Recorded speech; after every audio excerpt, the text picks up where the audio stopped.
وسيعلم الذين ظلموا أي منقلب ينقلبون والغارة اسم مسجدا ويقول والغارة سبحان اللہ کو بھروسہ کرنے کی توفیق عنایت فرما۔ پروردگار اس معلوم کے لیے جس گناہی کی گئی کے درجات کو بلند فرما، ان کے قربان کو صبر عنایت فرما۔ پروردگار ہم لوگوں کو دین پر چلنے کی توفیق عنایت فرما۔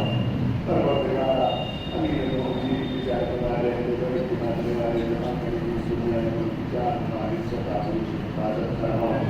پروردگار آزادی سے تعلق فرما۔ پروردگار اسلام مسلمین کو سب عنایت فرما۔ پروردگار کو شہدا نورات میں کرسیوں میں ہمارے پروردگار سب دعائیں معصوم سے عنایت فرما۔ پروردگار ہمارا رحم کا سایہ ہمارے پر باقی ہے۔ پروردگار امام کی ضرور تعلیم فرما۔ پروردگار ہم سب کو امام کے ناصروں کو سبحانہ ہمارا تقدمہ انتقال کا سبب امام رسول اللہ کے کاج رحم اور خدا صورت کو خدا تمام محمود سید حسن عاقل ابن سید قطبی علی سردار اللهم صل على محمد وعلى محمد، اللهم صل على محمد وعلى محمد، اللهم صل على محمد وعلى محمد۔ بسم الله الرحمن الرحيم، الحمد لله رب العالمين، الرحمن الرحيم، مالك يوم الدين، إياك نعبد وإياك نستعين، اهدنا الصراط المستقيم، صراط الذين أنعمت عليهم غير المغضوب عليهم ولا الضالين۔ بسم الله الرحمن الرحيم، قل هو الله أحد الله الصمد لم يلد ولم يولد ولم يكن له كفوا أحد۔ بسم الله الرحمن الرحيم، قل هو الله أحد الله الصمد لم يلد ولم يولد ولم يكن له كفوا أحد۔